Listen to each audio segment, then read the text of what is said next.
not my problem. It's not my problem.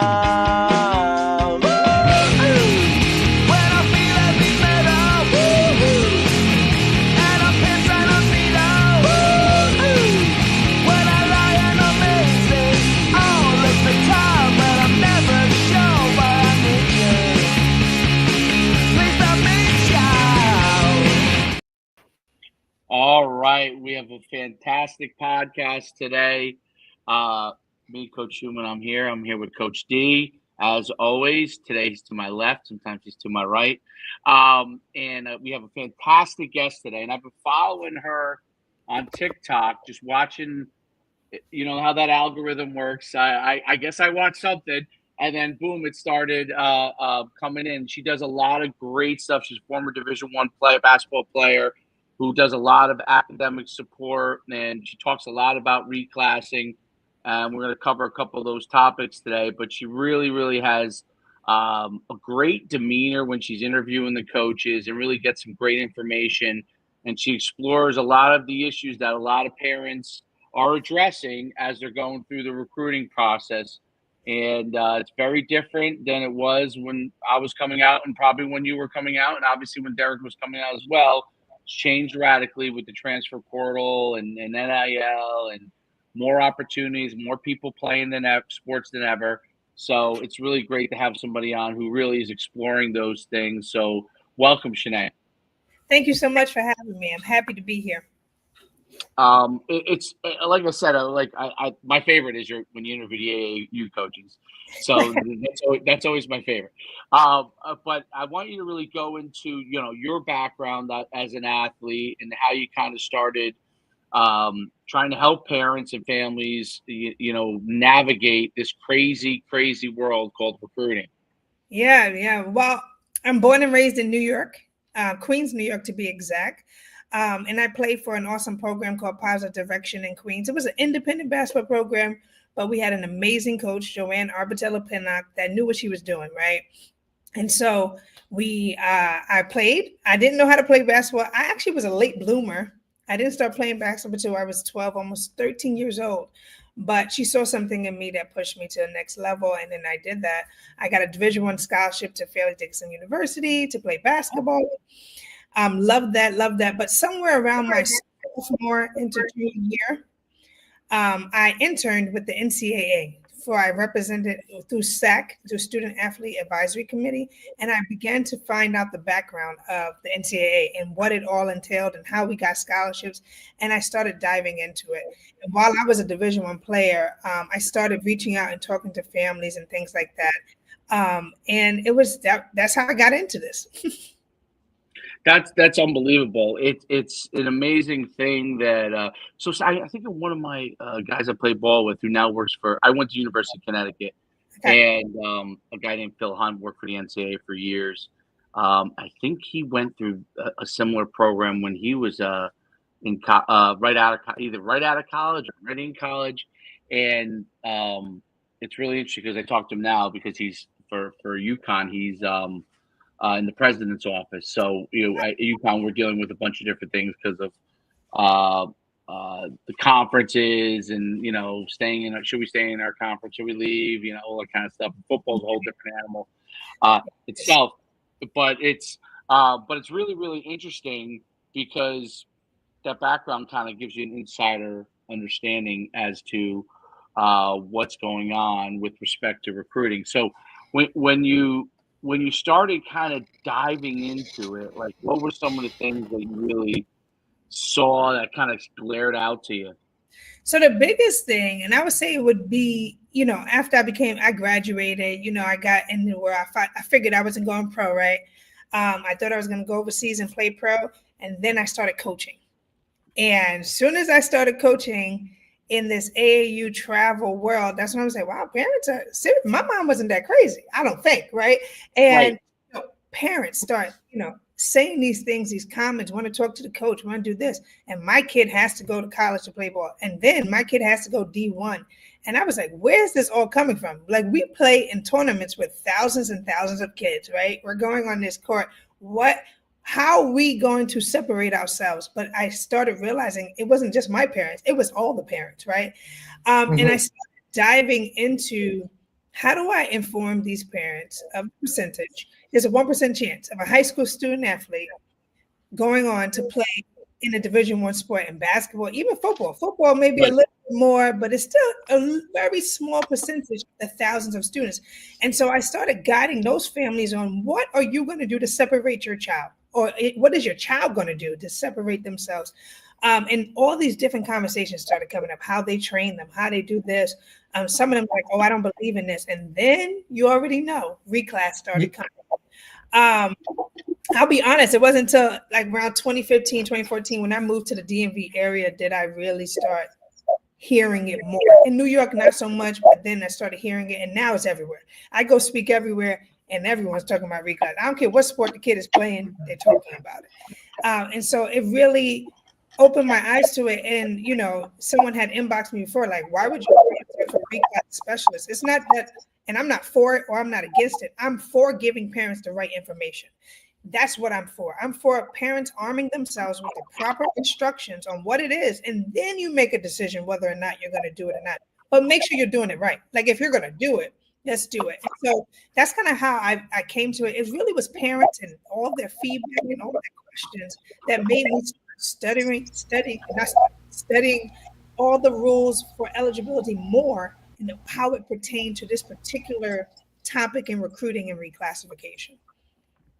It's such a sparking topic of debate, right? Because you know, like I listen to my wife, she always says, "Well, if everybody's reclassing, why don't they just either change the date, or say, hey, you can't go back, or you know." And then if everybody's doing it, then does everybody else have to do it? Like, so how does that all work? Yeah. It's very, very interesting because there's so many people that are all over the fence on it, and as am I at times. You know, like I'm not sure. Like I have a son, you know, and you know, it wasn't really a thing when I was growing up. I mean, I played football in the '90s in college, and you know, there were people occasionally that was the case, but it was usually there. We used to say it was really their cutoff of the school was like earlier. So like, let's say they were October, and so they were older because of that. It wasn't that they actually went back a year. So I did know people that were born in the year before, but it was really their cutoff, was it their state cutoff or whatever was a different thing.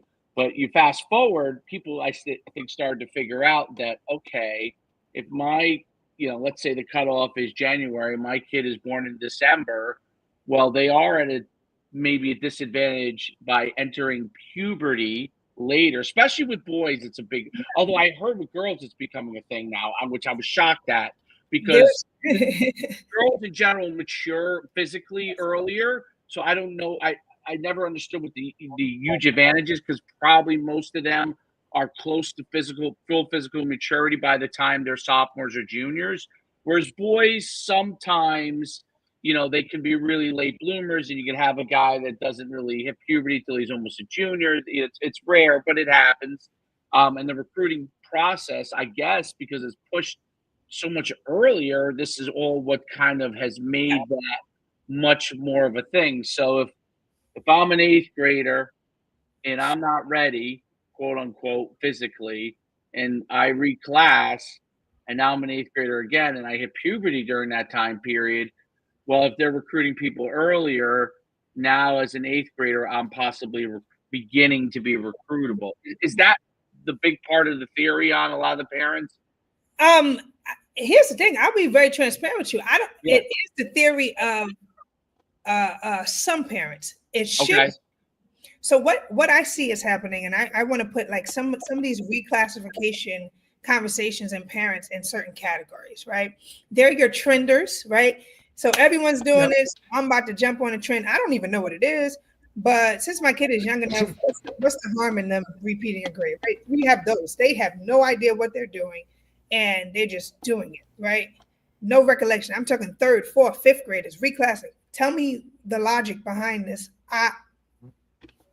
I don't know, to win a 5th grade championship, whatever. So that's yeah.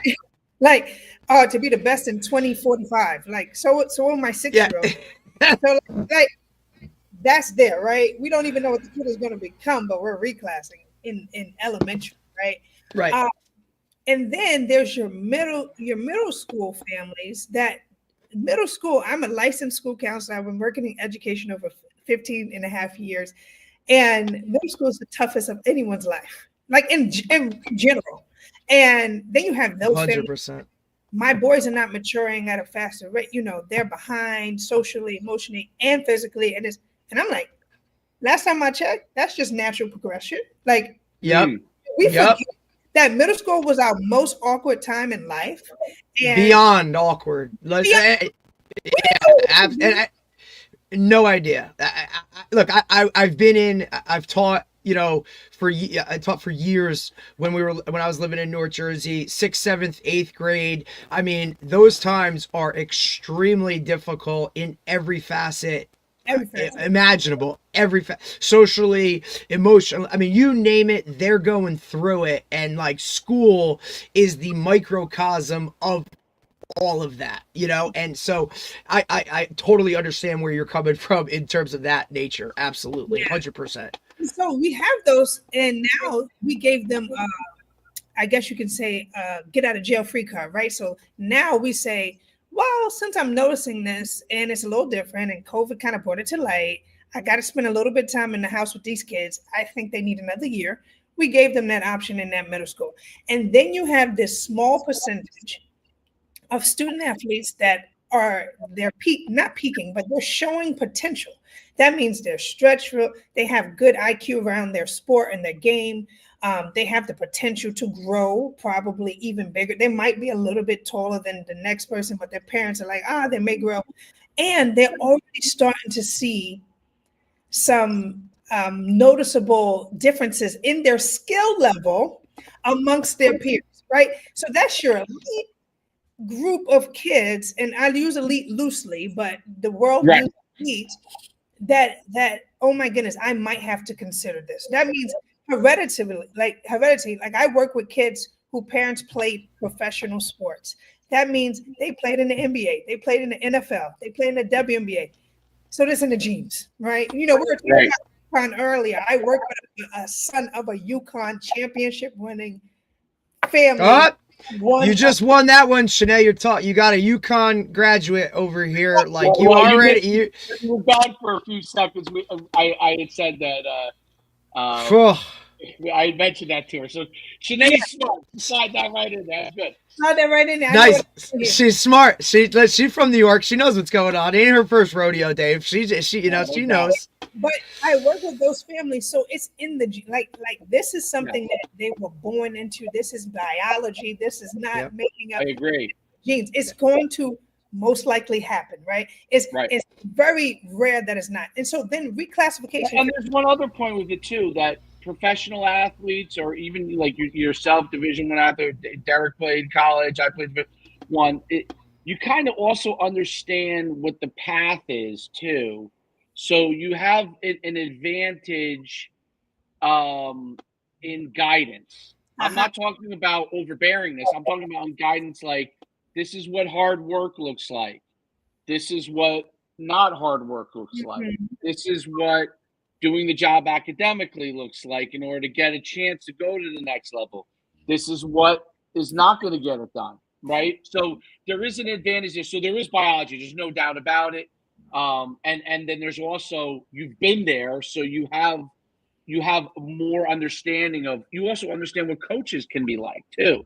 Exactly. And so those 3 buckets for me, when I get on the phone, I tell parents all the time, you can look at my calendar right now, it's packed. We thank God for the wonderful. That's great.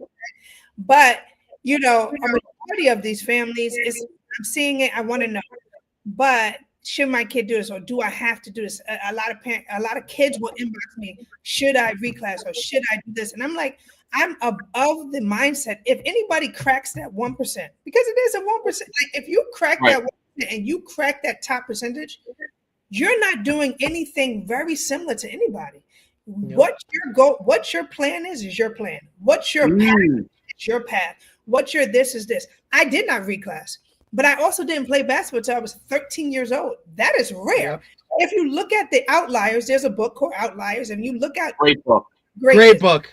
There's so many books. Outliers exist when they outlie the trend, when they outline. Now, yes, are there some people that reclass and they're at the top of their game? Absolutely. But there's some that did, right? You know what? A lot of people who've read Outliers because it's a bestseller, and I've heard parents bring that book up to me. And I Outliers is 100% true. But a lot of parents, you know what chapter they always they gravitate towards? The hockey chapter. You know the hockey chapter where they realize that all these hockey players, the ones who were oldest, ended up being the most successful in. You remember that chapter? It was a really, really interesting chapter because Gladwell explores, well, maybe things should be in quadrants. You know what I mean? Like, which I agree with, by the way. I think it should be in quadrants because every 3 to 4 months there are changes in kids over those time periods. But obviously, it's not reality as far as what's going to happen. You won't have enough participation if you break it into quadrants. But they gravitate towards that chapter because that hockey thing is so glaring when you read that. You're like, oh my goodness. Like, it's not just about talent. It's these kids are leaving the sport because they were younger and they didn't think they were as good, even though they were as good. They were just younger and they didn't understand. It was hard from a mental standpoint to explain to kids, and then it wasn't as much fun for them, blah, blah, blah, blah, blah. I think part of that is also in hockey, the way hockey is, it's an expensive sport, which Gladwell doesn't really dive into. If there's a lot of parental issues, not just so you see your kid having success and he's older, right? In hockey, and you're spending an insane amount of money to play hockey, so you keep those kids in it. But if your son is a little bit lagging behind, you might be thinking, well, maybe I should put him in something else because I'm spending $15,000-$20,000 a year. I mean, they're spending thousands just on ice time. So to play this sport, and maybe I could do maybe I could take my resources else, which obviously Gladwell only has so much time he could. He only had, but it's a great book, and look, we're giving great book. I need to add him so he can send me some copies. But the other listen, we're in that generation. Like I'm not going to be speaking stuff. You can send me some free ones, thank you, so I can give to the family. But the other side of this is that conversation, like you're saying, right? Expensive. Youth sports is $1 billion industry, right? Oh God, absolutely. But there's there's so many benefits you can learn from a child playing youth sports. But there are levels to this, and a lot of the times this is always going to spin back to the parents. And like you said, we did this. We played sports at college level. We did this. So when my child comes to me and says, "Hey, I have a 6 and a 3-year-old," when she's like, "Hey, I want to try track, or I want to try volleyball, I want to try basketball," I'm going to know there's levels. We're starting in the free rec. We're going to start in free recreational. Now, if I see some season, she's like, "Well, I'm really interested in this. Like, I really want her to be a golf player." So I'm preparing my mind. But if she says, "I really want," then I'm going to play for training. Then I'm going to do this. The issue that comes up is when we don't want to have these realistic conversations that, hey, my child, this is not for my child. I'm in the wrong. We need to stay recreational, and it's okay. That is okay. That is okay. I think that's one of the things we deal with on a constant basis. Is I feel like we see it like society now feels like everybody has to be involved in sports, and that's not it doesn't. You don't have to play sports to equal up to or whatever it has to be. It's okay if my son or daughter only wants to be a rec person or a rec kid and only do it at a non-high competitive level. Not everything has to be, this is because I want to play on this team or the elite. Like, it's okay to go out there and do it for fun. Truthfully being. And we see it all the time. That it's like, no, we have to be a high level competitive. No, you don't. No, you don't. Okay. Sports aren't for everyone, It's not, and it's okay. There are arts, there's computers, there's STEM, there's much in the world for a student athlete to do. I mean, not even a student athlete, a student to do. But because we have moved so far away from that, that's where we get this big world of, I hate reclass. I don't have it. Like I told a parent the other day, there's too many doing it, and then they're doing it wrong. And they shouldn't be doing it. There 100%. are very few rare cases where I think, well, maybe you should reclass. You're born late. You had a major tragedy in your life. A parent passed away. You had a major surgery. Like I know a young man that's getting 2 hip replacements at 15. Number one, God damn. We got to look into some other things, but like major things. Like, I mean, like I moved across the state because this happened with my family and a big divorce. And then I missed this, or my parents serve for our country. And I was overseas. Then I came here and then I didn't know the system. So then now I can sit with you and say, hey, I can understand how we could reclass here because you did miss some time. You may not want to rush into others because these bigger major factors are factoring in, right? Absolutely. And then there is a playing factor too. There are a top elite student that they're late bloomers. We know for a fact they're going to be a late bloomer, but skill-wise, they're top of their game right now. They're top of their game. And in sports like basketball, if they're already being scouted at that top level, everyone knows. The community is not as big as they think. Everyone knows. Nope. Everyone knows what names are on that list. Everybody knows who them names are on that list. They're already at the top camps. They're already getting trained. Now they got trainers coming to their schools in the middle of the year. I'm not going to even say what brands do that. And then they're already on the league list. That means in 2 years, they're already, who's going to be my 2027 draft class, my 2028 draft class. The Power Fives know how much NIL money I'm giving these people. The issue is everyone thinks they're that kid or that family. And they're not understanding that that's not their journey. Like, I knew I could go D1, but I didn't say I was going to go with WNBA. Not that it was around. Like, I was realistic with my journey. I knew I could go play overseas, but I was not going to get one of those small spots there. I'm going to go do this. I'm going to do, and I thank God for the 1% opportunity, but I also didn't go Power 5. I wasn't at UConn. Right. I was at not that made it different, but I still went D1, but I wasn't at UConn. There's levels to this. And when we face reality and when we understand the journey that's for our lives, we don't have as much issues. And the problem is everybody wants a piece, and then they get mad if you say your kid is not going to do that. Like, why would you not believe me? Why would you not do this? Right. And Shanay, I think that's a microcosm of like the social media era and everybody being able to see what's going on and just the whole, like, what they see is that less than 1%. And now it's, even when you give them the conversation and the honest opinion, it's, well, my kid could be that smallest percentage that makes it or that does it, right? And look, I understand that, especially now as a parent, like with my own child, like youth, that is your prized possession. That is the most important thing in your life. But in reality, you also have to understand the realness of it and set your child up for success, not failure, in terms of, hey, could they do that? Absolutely. But when we're coming down to percentages and numbers and like, probably not.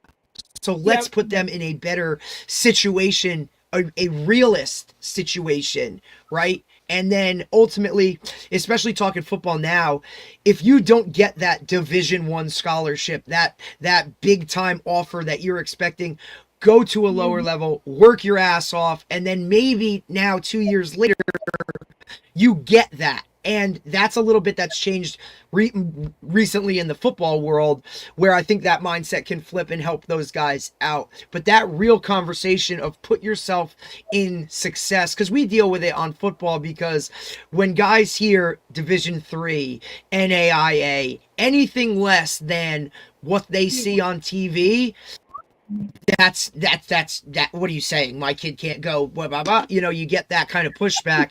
That's like the hardest thing to deal with. It's like, sorry, this is reality, right? Like, this is what it is. This is facts. And it's so crazy because I always go through percentages and I say, guys, I don't have to make this up. You can go look on the NCAA website. Any level, D1, D2, D3, NAIA, junior college, you small college. If your high school student athlete gets the opportunity to be on a roster at the post-secondary level, it is a small percentage, and it's so great. And we got the nerve to have an attitude if we do that. I'm like I love when parents are like, I know they're not a D1 player, but we're thinking D2 or D3. I'm like, are you? How? Right. Still the same %. Like you're still trying to break and crack into something that is very hard. Like they were like, oh yeah, we know they got to go D3. I'm sorry. Like you can just cakewalk into D3. You could cakewalk into a roster spot. I love when parents like, yeah, we're gonna walk on. You are? How? How are you gonna do this? And you're right. The internet has given a lot of power and advocacy to people in the wrong tent, right? Like they don't. Hell yeah. Warriors, name it. They fan base. I love when people are really fans. They're taking their talents from the pro game and bringing it to youth sports because that's what we allow to happen these days. And so it's pushing this to the thing. And I read something today. It was my devotion, and I was doing a devotional and on motherhood, and I'm going to use it for all my parents. It said your greatest contribution to the world may not be something you do, but it'll be in someone you raise. And I thought that was so powerful because it's the parents, right? Like if we understood that we're not the greatest contribution to the world, but it's about how we're raising our kids and what are we showing them when we're not facing reality? What are we showing them when we're not giving them the proper basically setting them up for success, but we're pushing something on them that they may in fact not want. They may in fact not even want to. Like this is I saw another guy, a guy, I can't remember his name, on TikTok who talked about, I know it was. It was a guy who played pro baseball for a long time, and then now his son's a pro baseball player. And one of the things he said he did, because his son was talented when he was young, but he was like undersized, developed a little bit later. But he ended up, he just I think finished his first year in the MLB. And what he said was that he said it's important for parents to have a contract with your athlete that he actually or she wants to do this. So when you say, hey, I'm going to sign you up to a basketball trainer, right? Like I send my son to a guy once a week, right, for basketball. Great guy, great coach. And he's a really good guy. Like I saw him do group stuff, and I'm like I kind of look at it like when I send my son to a trainer, I say, I want to know he's a good guy, you know what I mean, or girl, or and that he's making it enjoyable at the same time that he's learning, because the last thing I want is like him to come out of there as a 10-year-old and say, oh my God, that was torture. Or like you have to work hard, but you have to, and the way the guys coach you is important. But that contract is important. So he said, if you I'm curious your thoughts on this. He said, if you're going to send your kid to a trainer, you have to say to them, hey, listen, I think it would be beneficial to you to go to a basketball trainer. I think it could help you with your skills. Do you agree that you want to do this? Because if you don't want to do this, we don't do it. Okay. Do you agree that you want to do it? Do you agree that you think this can help you improve and that you want to do this? Right now, as parents, we guide our kids, right? Like they may not realize as a 9-year-old that this will be good for them, but I want to know that they want to do it. You know what I mean? Like they may not understand what the benefits are exactly. And I understand that. And he talks about, they may not, but I want to know that they want to go in there and be a part of this. Right. And I think that's important. And same thing, like which one of his big things was travel sports, right? Because he was on the baseball side of it. And his thing was like travel sports, right? Okay, your kid plays rec, like you talked about. There's levels to it. If I'm going to go from rec to travel, you should have that conversation contract with your kid, and you could even have them say, "Hey, I agree that I would like to do this," because at least they're bought into that season, and they know that they were a part. Now, at the end of the season, they come out and they say, I thought I wanted to do this, but now I don't. Mm-hmm. Right? And that's okay too. But now you could point to that and say, hey, listen, I presented it to you. You said you wanted to do it. We did it. Good, bad. We assess what it is, and then we decide if we want to do it again or we don't want to do it again. Right? We can always go back to rec. I say this to my kid all the time. I'm like, we can always go back to rec, dude. Right? Yeah. Like, we can always go back to rec. It doesn't have to. We don't have to do travel. Like, we can always go back to rec. Like, I know you enjoy doing rec, right? There's no kid that doesn't. So I thought that was an interesting thing. So I'm curious what your thoughts on that, like getting your kid, even though they may not understand everything completely, to agree that they want to do this, like, as opposed to like saying, hey, we're doing this. I do. I am in favor of that. I think I am more around the age because, I think there is, I'm very, I'm biblical. I study the word. I am Christian, and it says, train up a child in the way they should go. And when they're older, they won't depart. Right. And I use all biblical principles for everything. And Absolutely. So there is, like you said, I'm going to teach you character. I'm going to teach you commitment. I'm going to teach you this to a certain age. But there comes a time where the kid themselves even start saying, I want to do this. Like, I went to my mom. It was 1997. The WNBA came out. And I was like, I think I'm gonna play basketball. Like, for real. Like, I think I really want to do this. Prior to that, she had me in everything. I was in dance. I was in music. I played the alto saxophone all the way up till I was 18 years old. I did karate. I did this. Because I was looking at the comments too. I have some comments on my live, like early specialization in sports and all this other. Oh, shit. Yeah, that's a whole different podcast, girl. I did everything. And I think because I did everything, when I did choose, I was okay. I was confident in that choice. I was happy with the choice I made. I knew it wasn't going to be easy, but I had experienced so many other things that led me to that choice. And then my mom also had a rule. You start something, you're not ending that. Finish it. If you don't like it, you're going the whole season, you're going the whole commitment of that time, and which taught me commitment. So I did not know this life of leaving one team to go to another team. I played for one high school. I went to one college. I played for one AAU program. And granted, there are some instances where things you need to shift it up. And this new age and new society, they do that. But it's teaching those commitments. I think also when you think about reclassification, a lot of people are always, they don't have these conversations with their kids. When a family comes and sits with me, I talk to the parents first, and they're like, get the kid on the phone. We're not going anywhere until this is a group. This is a group decision. Everybody got to be on the same page. So if mom doesn't like it and dad is pushing it, y'all not working with me. If the kid is saying, really I'm not dealing with that. Hell no.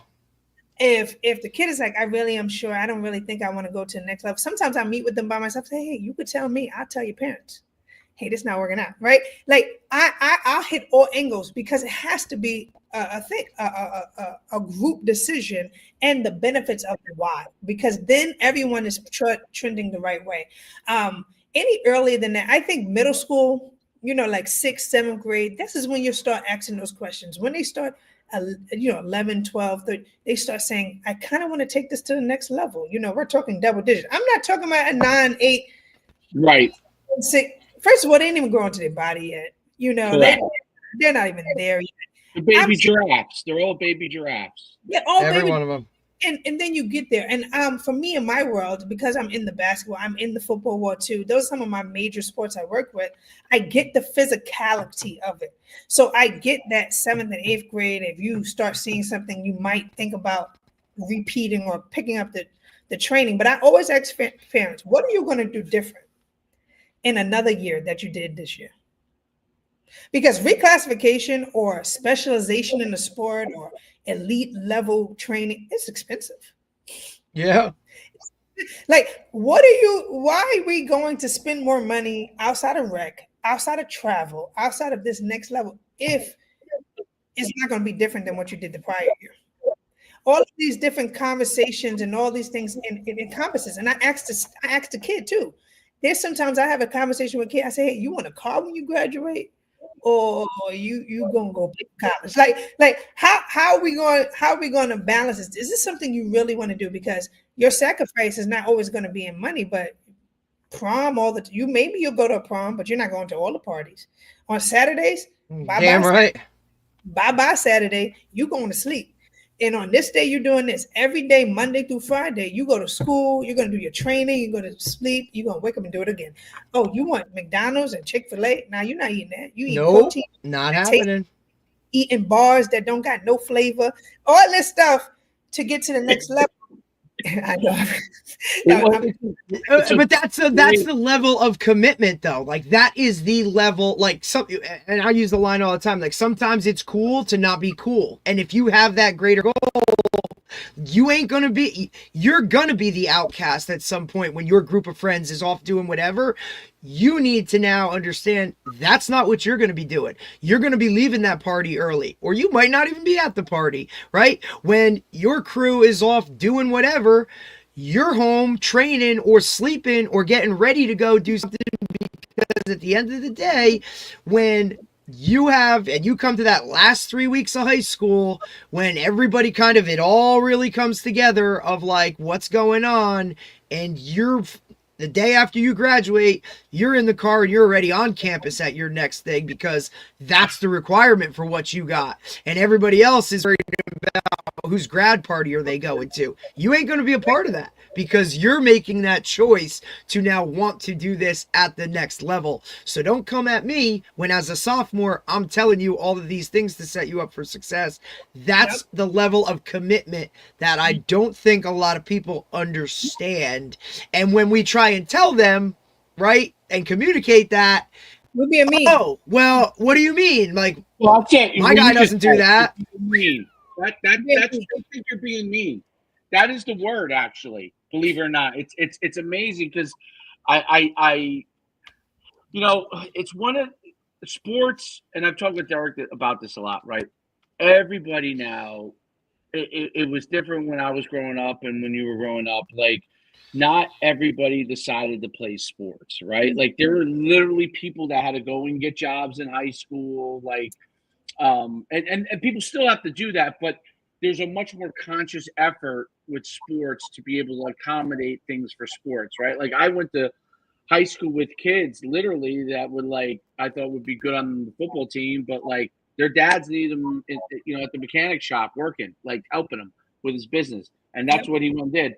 And honestly, some of those people are very wealthy now, so it worked out in their favor, right? They learned to trade, they leveraged it, and what it is now is, I think, you talked about, like, everybody's doing it, so everybody's doing it, right? So everybody's doing sports, so everyone thinks that they should do sports, and there's a lot of great things to be gained from sports, which I 100% believe in. It's where I try to guide. Sometimes with parents, a lot of parents obviously haven't played at the next level, almost none. Like, I know I can count, on my two hands, and I live in a big town, the people that I know for sure played at a high level in their sport, right? And what happens is you have a lot of people that are trying to navigate that without any knowledge, and they think they should do this, and they're trying to overcompensate for the fact that maybe they had some athletic ability, but they didn't get the opportunity, right? Or maybe, and they're trying to overcompensate it because they see, their kid might have some ability. What they don't realize is when they put all their eggs into this basket called Division I, that they don't understand, for lack of a better word, the freakish ability that people have at the highest level. I used to tell this all the time to Derek, okay? Like, I was state high hurdle champ. I was 250 pound. I played linebacker in college. But I was friends with, we used to do similar stuff, me and LeVar Arrington. And LeVar Arrington played at Penn State, and he was a first-round draft pick. I played at UConn, which was FCS at the time. And I was one of the best athletes ever in my high school. But LeVar was 6'3" version, 6'4" version of me. like bigger, taller, and a little bit faster, right? He was a first round guy. But if you were to see, and I was a guy that did not make, the NFL, right? I could have went to CFL or, but I wasn't that level, right? So what people don't realize is that there's extreme athleticism, and then there's like guys that are really, really at the extreme. And I always said LeVar was that. Like LeVar was bigger, taller, literally like what you always say, like bigger, taller, faster. He was all those things, and he was understood the game and all that kind of stuff. Smart guy, all those things. So it's like enjoy the ride, because eventually you're going to go against players that are really, really, really at a high level, and you're going to be shell shocked. And your kid, if you haven't instilled the right principles, your kid's going to pack it in on his sport. There we go. Instead of fighting, right? He's going to turn around and pack it in.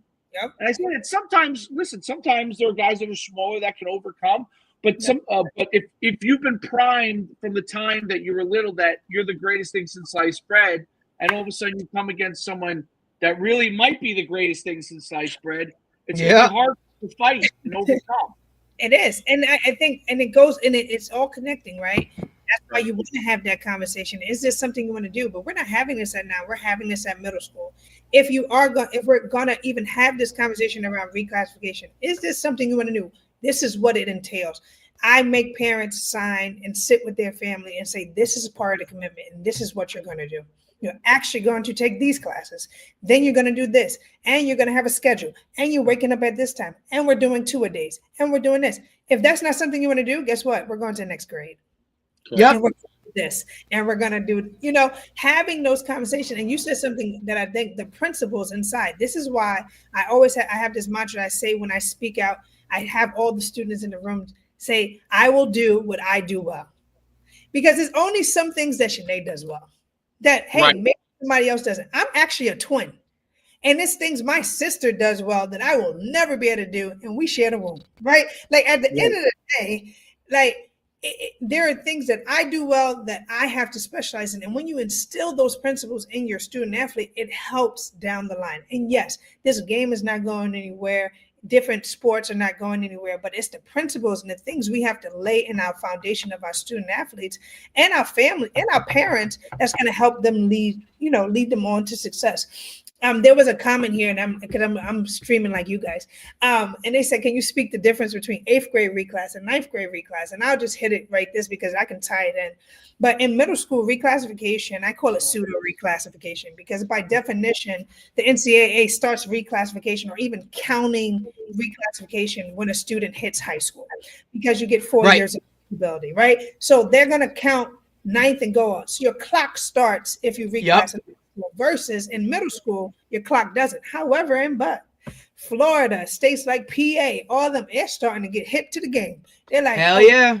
Y'all out here reclassing in football, Texas, UIC, you name it. You're like, if you do a double A, you can't play, right? So, any double A, different. So different states and different places are now starting to come for the middle schoolers and say you're only going to get 1 year of this and 1 year of that, or they're going to count it towards their whole time they're in high school eligibility, right? They're saying you only get 5 years starting at 8th grade. Right. So if you reclass, you could be doing that. So I tell families all the time, while it may not affect your eligibility for post-secondary sports, it may affect your high school eligibility. And it may hinder you playing in that 5th year. I meet so many kids that either age out or they ran out of eligibility in that reclass year because they did not know the rules and they did not think about it. Reclassification is not a 1 year decision.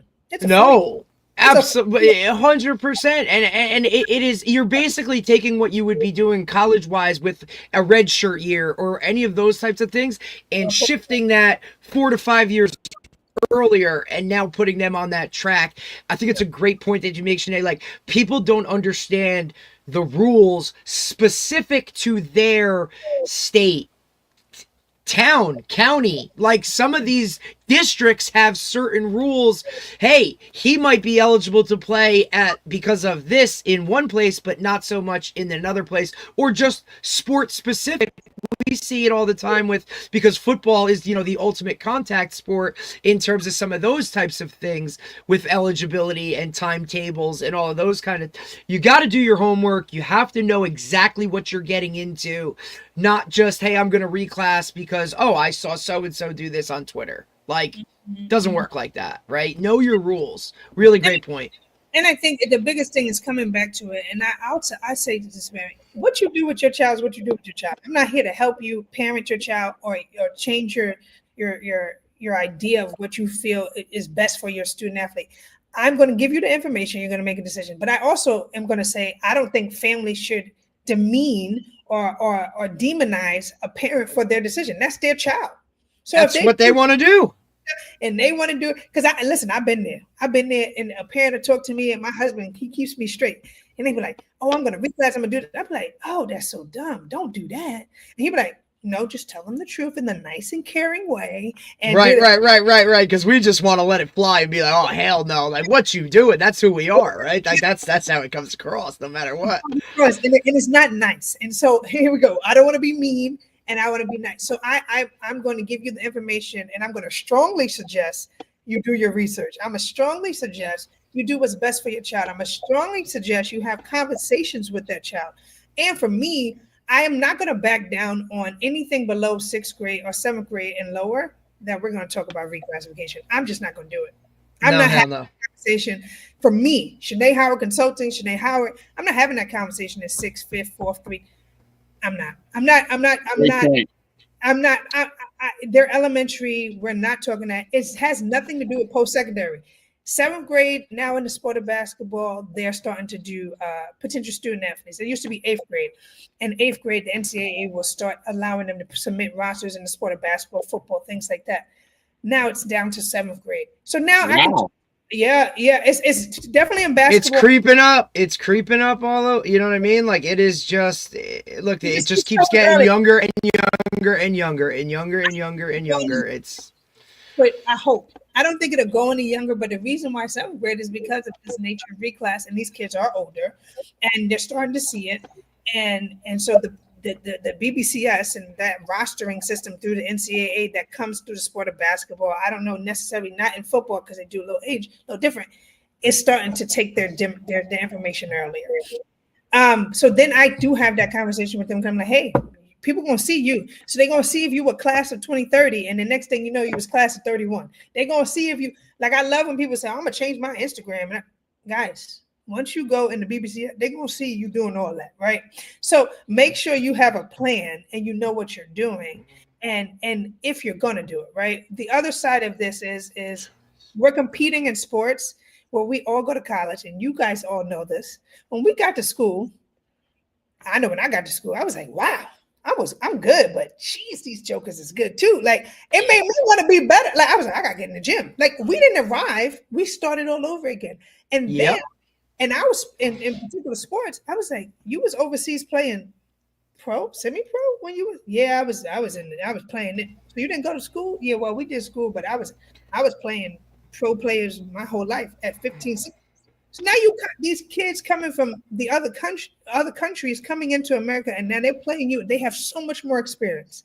So much more this with adults, with real adults, like grown ass people who have done this already. We talked to a couple, we've talked to some coaches that have here in Jersey post-grad programs, right? Like in the Northeast, obviously, right? So you're talking about guys coming in recruiting post-grad guys who may have already been boarding out of high school and have lived on their own for a year, right? We're talking about just the separation in the maturity of where you're talking to now a high school athlete that's already done that for a year in comparison to somebody who's, mom was still driving him and dropping him off at school, or, types. Like, she's still doing his laundry. She's still preparing meals. This kid's already a year ahead of that. You know what I mean? Like, these are especially now in the recruiting game, it's coming down to splitting hairs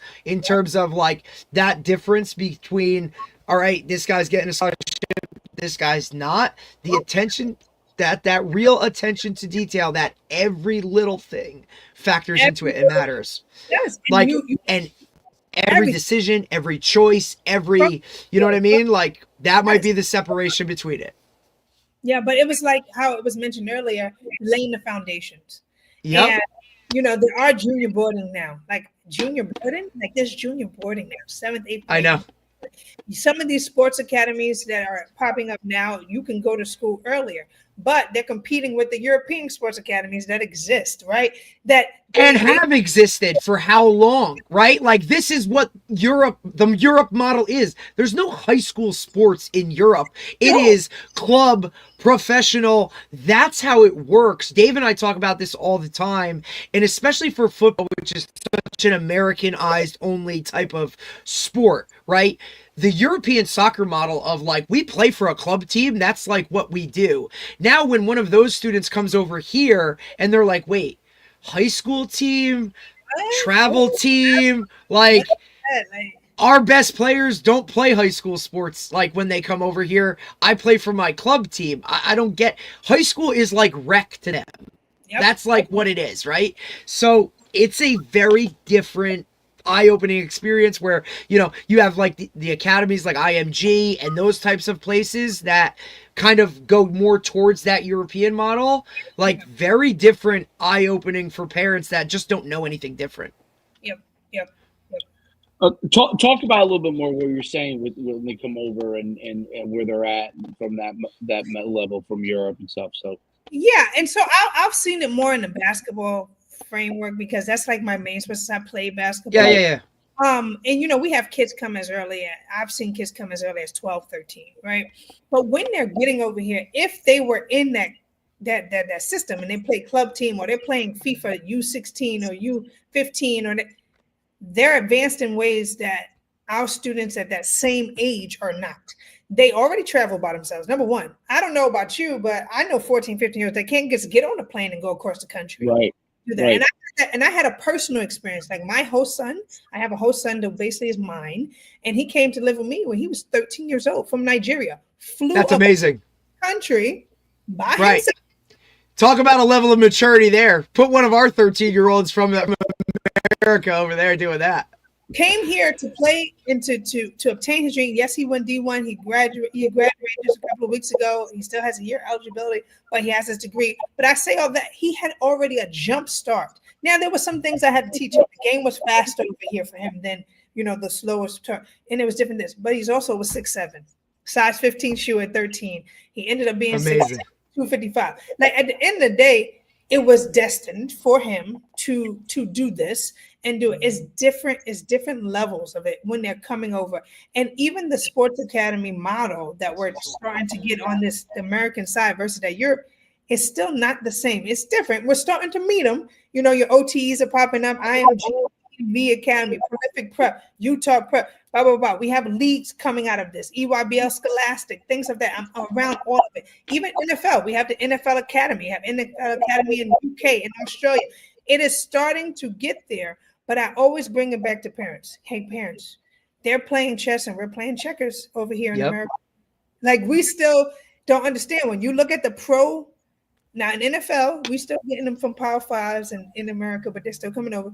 But in basketball, nope. If you look at the draft, there's people getting drafted at 18, 19, and they're taking out them top lottery spots. And even in the women's game, we had a 19-year-old woman draft this year. And again, from last year, 18-year-old. Like, how? I have an 18-year-old that's graduating high school. They're coming here to play pro. So we have to understand that this is all that's encompassing if you want to be part of that 1%. They get to come get these scholarships too. Right. They get to come. I talked to a high school, coach who's going to take one of the national programs. He's going to be a national coach.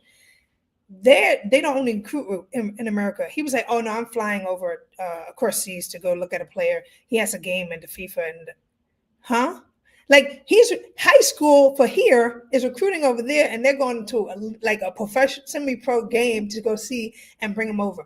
And the reason that is because everyone still loves America, right? I love America, but they love that I can accomplish this. But on the other side, they're still way there's a level of preparation they have that we will not see because of the way youth sports is done here. And we Correct. have to understand that. And when we do, it all comes back to do what you do well. Like, Yep. I'm never going to be your Great kid. point. My kids are never going to be there. They're going to go to school. I may homeschool here and there just because I'm an educator, but this is just not going to be their journey. And I have to make it so that they're confident in their journey, because there are people in America who made it from here, who came from this same soil, who never traveled, who never did this, Right. grinded their way to the top, and they understood it because they did what they could do. There was nothing else they can do. You always hear those stories. And so when I work with families, I say, who are the kids' favorite players? Who are your favorite players? Please let them go through their journey. Read a biography, read a memoir. None of these people have like standard stories. It's always something along their journey that made them stand out amongst everybody else. There was something that made them either rise to the occasion or they crumbled. If they crumbled, we don't know them. The point is they rose to the occasion. Whatever they were faced with, they were able to take it and be successful. And I think ultimately too that the what people don't realize about athletes that play at the highest level, the overwhelming majority of them really are very, very smart. So this is what the people don't realize, because they think, they see the kid who's the really good athlete that doesn't do good in school and blah, blah, blah, blah. The one in a million that makes it doing that.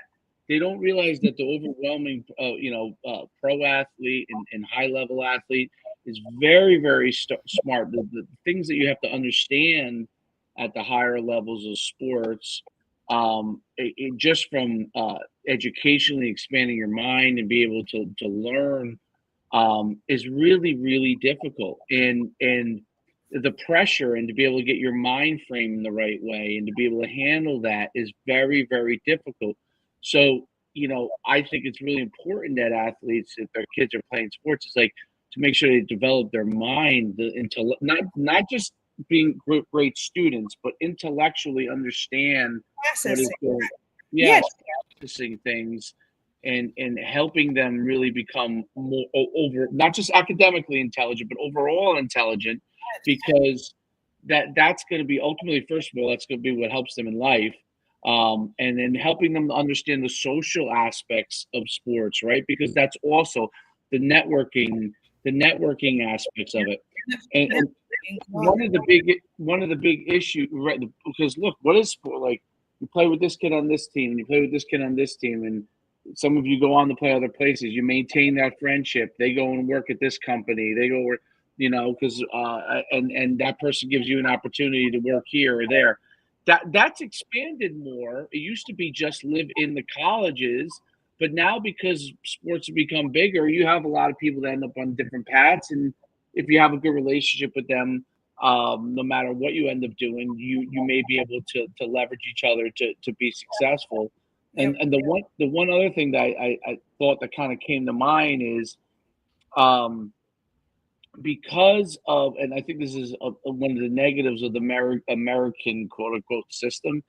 One of the negatives is that because everything is very volunteer based, and there becomes a lot of angling among parents to this kid or that kid, and exclude this kid, include that kid, whatever it is.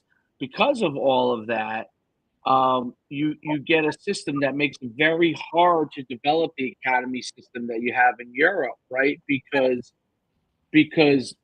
people are moving pieces around, and it makes it harder to identify until they get to that, really almost high school age, which is when, like a lot of times in America, the high school coach or the high level club coach, when they get to ninth grade or eighth and ninth grade, they can really start to identify them. Because before that, there's all this like moving around that's going on, and nobody really knows how good this kid is, even in sixth grade, because he doesn't face them, because he's over in this area, and then this kid doesn't face this kid. And it's not until they start to move into those systems. That's what makes it hard to get those academies.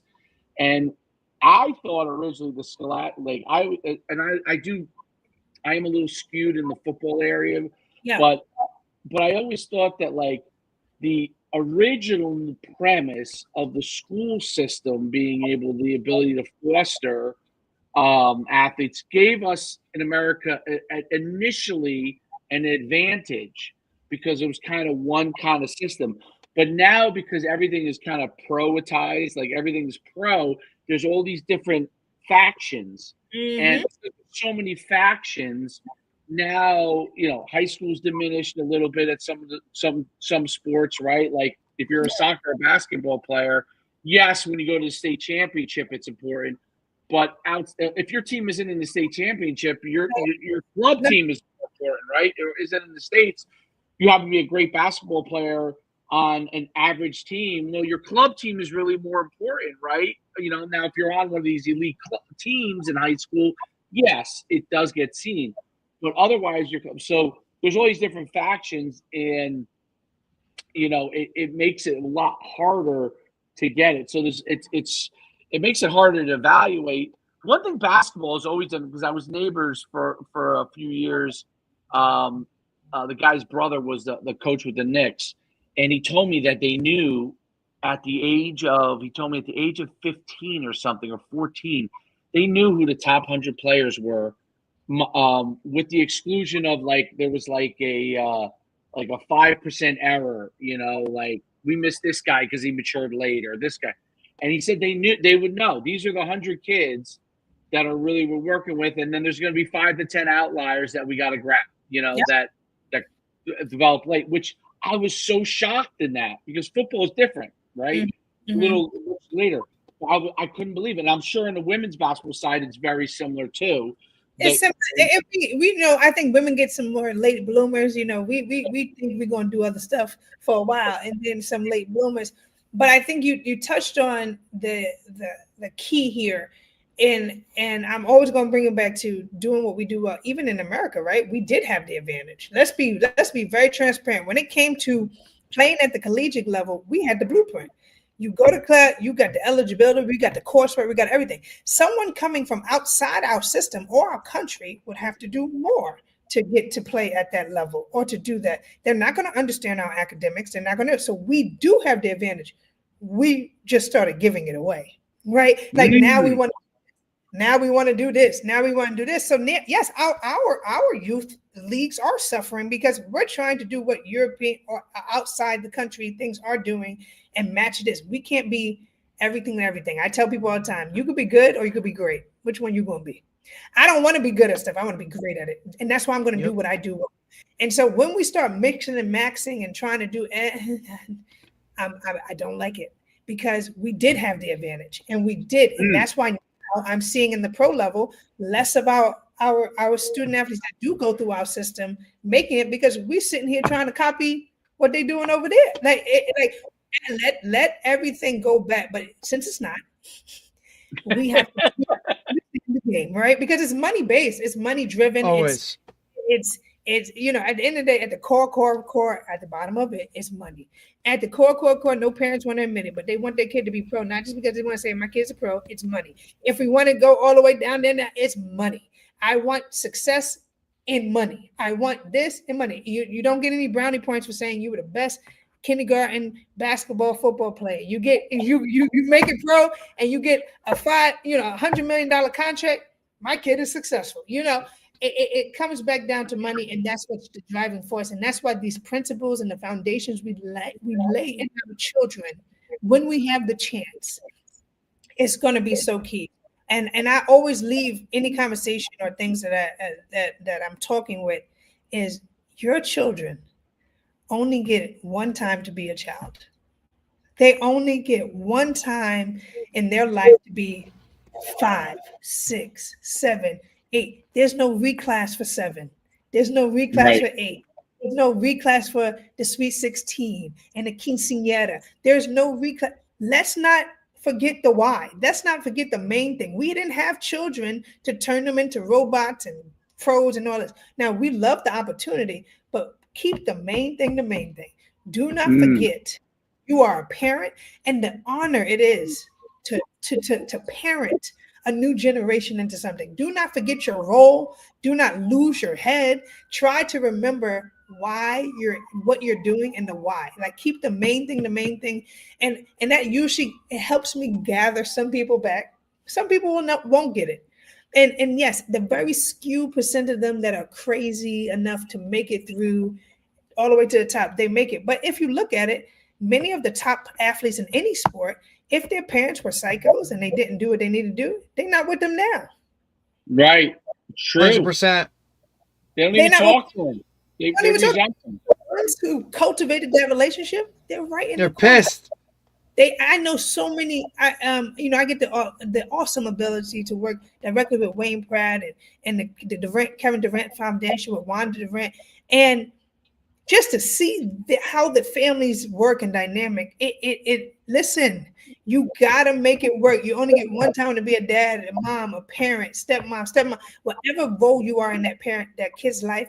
It matters because when they're older, the people that are still there and they realized it at some point. They had to say, oh, okay, this is my kid. I want my relationship more than I want the sport. I want this more than I want that. And it leads to that success. It leads to you understanding really how your kid is going to make it. And talk to these I'm like, come on, look at pro players' lives. Look at the people that are at the finish line. Even in football, Commanders. His mom is very involved with him. Jaden Daniels.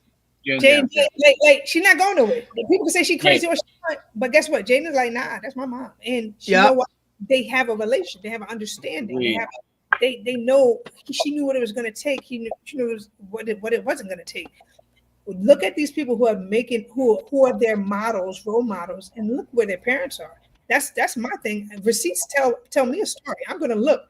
Oh, your parents their parents are not involved. Okay, I guess that was a little messed up. Okay, let's try this. So just keep, don't forget why you're here. Don't forget that your children are still your children. You want to have a relationship when they become adults. Like you want to do this. Don't let youth sports kill the family, right? Like that's Absolutely. don't kill the family. Like keep still go on vacation. Like your vacation is not a club sport event on the weekend here where you dip your toes in the pool for an hour. Yes, those are fun. Those are still fun, but don't let that take away from the family vacation. You still got to take the family vacation or stay a day or two with each other or a week, whatever you do. Whatever it takes. Separate it. You got to separate it. Separate. And I think the one, unfortunately, Pandora's box has been open on I get why players want to get money and I get why the transfer portal is needed. I understand all of that. The one thing that always I try to help parents with is like, you can't model yourself after a system that is built for the 4 and 5 star athlete. So the system is built for the 4 and 5 star who actually is going to get, that financial system. If somehow you end up becoming that, you are going to be taken care of. Okay. If somehow that's the ability that you end up having. But if you attack the system, that is the only end goal, you're going to be severely disappointed. And meanwhile, you could have maybe still been a Division I player or an FCS player or a Division III player and enjoyed what sports brought to you, the competition, the element to compete, striving, overcoming things.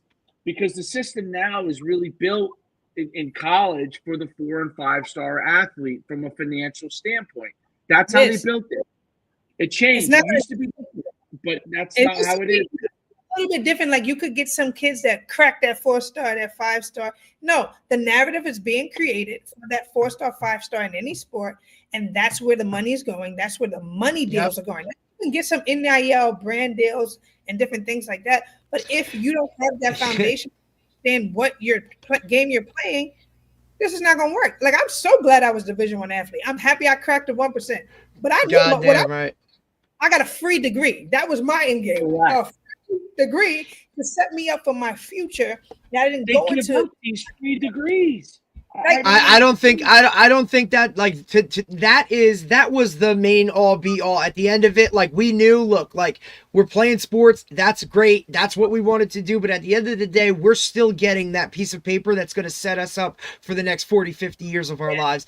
I don't think that's how it's looked at. I don't think it's valued to the level it was, but I think that's like a society issue altogether. I don't think college education going away, like that whole aspect of like what was the main thing in our lives at the end of it, it's not like that, right? Like our parents weren't probably as educated on that level as we're now. So now we are all educated on that level. Like we don't look at it. We want more for our child than just the piece of paper or degree, or it's easier to be obtained, right? Like how many of like people we knew growing up were the first ones in their family to graduate from college, or maybe just the second one. I think that's a societal issue of advancement, right? That now, I mean, you don't even have to go away to college to get a degree. You could sit in front of a screen like this at a way younger age and finish way faster than any of us did. And all of those types of things. If there's one thing COVID did, it was show that, look, you don't have to be in a classroom 8 a.m. to 3 p.m. and learn and get a degree and be present. You could sit behind a screen for less time, more quality, and still get it and be with it. Now, does that add a level of missing out on the social aspect of the world? Absolutely, because how many of these kids do we know can't sit and have an interview type of conversation where they're looking you in the eyes and doing those types of social things that they missed out on? That's a different whatever. But what's the end all be all here, right? Like, what do you want, that overarching all around human being that can function in a high level society and be at the top of it when it comes to everything? It's just, everything has changed and you kind of either adapt or die with it, right? But I still think there's some of those core values that have to be, like, you're still getting that education. There's still something to be a higher educated human being in this world, where like that's still above all the others for me. But it's really hard when, you know, you're telling a kid like, hey, you're getting an education and you're gonna have a degree. They're like, well, okay. Like, it's almost like that is expected. Like, that's part of it. Like, yeah, I know, but like, what am I going to do with it? Or like, how does that value my life? Scoring touchdowns and TikTok dances make me just as much money as that piece of paper. Or I don't even need that piece of paper to now go and get really what I want. That's just not the goal that's pushed as much anymore, I think, like it was on us. Yeah, and you have to, and not to say that no one can. Like I work in high schools now. Now, if you want to be an influencer, you better go all in, and don't forget the people. Make sure you kick something back to me. Like, if you better yes, do it. But the reason why everybody's still chasing all these different things and these trends. I'm going to be an influencer today. I'm going to be a brand ambassador tomorrow. I'm going to be a D1 player. I'm going to be this. You still don't have the foundations. You still didn't put in the foundational. What is the thing? What is the main thing? What is the end game? What are we working towards? What are we doing? And I find it so refreshing when I meet a family of a high ranked student athlete, and I do get to do that often. And I meet the parents, and I'm like, oh, damn. They gonna do homework? Oh, okay. Yeah. I would love to sit with you and do that. But then they're telling me, oh, we're not going to that meeting. Oh, we're not doing this. Oh no, the family. No, we're gonna take the family down and do. You spend time with your family. Oh yeah, wow. yeah. You're gonna go to dinner and it is so refreshing because that young man and that young person is building the way they should, and they're building that character. They're not chasing one thing, because if they get injured, or if it falls apart, or we have another pandemic, or we do this, the rug is not taken from them because they're not defined by one thing. 100%. They have so much other things, and I could say this because I work with, obviously Baba plays for us, and he's a number one player in the class of 2027, and his parents are amazing, and he's amazing, and his little brother Wale is amazing, and his sister, like, you can tell it matters. You can tell it matters. And never does he say, "Oh, I want my kid to be a pro player." He says, "I want my child to grow up into a young man the way the Lord has designed him to be." Like, it's Gotta so love refreshing that. when I hear that, and now you see the way that's how they navigate these things. And there are families that are navigating this. And I say this: the elite parents, elite student athletes, elite parents. And when they're elite, Look, their elite looks different. Their elite looks like having morals and values. Their elite looks like, hey, we're approaching this. We're going to commit to this, and we committed to this school. We're staying at the school. Like, that's what elite to me looks like. And the more we keep the main thing, the more we do it. But in the meantime, we still have to put out information for the masses, because there's always going to be someone that wants to find a shortcut to a plan. And I always tell parents, there's no shortcut to success. My mother didn't have a game plan that said Shanay is going to be doing this at 39 years old and had a Division I scholarship. She had rules. You do something, you commit to it, you stay. All my children are going to college. That was her rule. And I'm not paying for it. That was her second rule. So you better figure that joint out. That means we had to do good in class. We had to figure out how we were getting a scholarship. And we did. And now when you have a degree, use it. Like those are instilled in me. It wasn't that she needed me to be a Division I player. She needed me to do this. She said, no, I need you to do what you do well. And if that's writing, then you write. If that's doing school, you do school. I love school. I've always loved school. My sister hates school. She doesn't. But she figured it out. So that, we just have to keep doing a better job. And I love coming on podcasts like this, where I get to use a wonderful platform like yourself, but even you guys just spitting that out to the masses the same way, that you got to do what you do well. You have to own your process, your journey. Process. It is for you. Like, can we just get a system of kids and parents that are okay with making something new? Like, it's okay. It's okay to be different. It's okay to be unique. It's okay to not fit into the mold, because that's what's going to make you unique. That's absolutely well, very well said. That's great. I can't thank you enough for coming on. You've been fantastic, and I'm gonna keep following and watching your tips, because they're awesome. And I think you really in you're in a unique space, and I learned a ton from each interview. I enjoy listening to the coaches talk and the parents and the athletes talk. And I love when you ask them the questions, because you could see that it comes from the heart when they answer it to you. Like, it's coming off their minds, and they're trying to process, okay, what do I really think about this? Because I'm dealing with this kid or that kid. And it's fantastic. Keep doing what you're doing. You're making a big difference. And absolutely, that's the important thing. I really appreciate the opportunity, and thank you guys for having people like me on and keeping this conversation going. And we're gonna, as one way or another, we're impact youth sports for the better, and that's what it's all about. We want to make more impact, absolutely, more kids, and to really help them find success. So thank you so much. Thanks, Shanay. I really appreciate it. Have a great day. We'll see you soon. Too. Bye. Thank you. That was awesome. Absolutely awesome. Really great tips. I mean, she was really, really, genuinely wants to really make a difference there. And what's interesting is that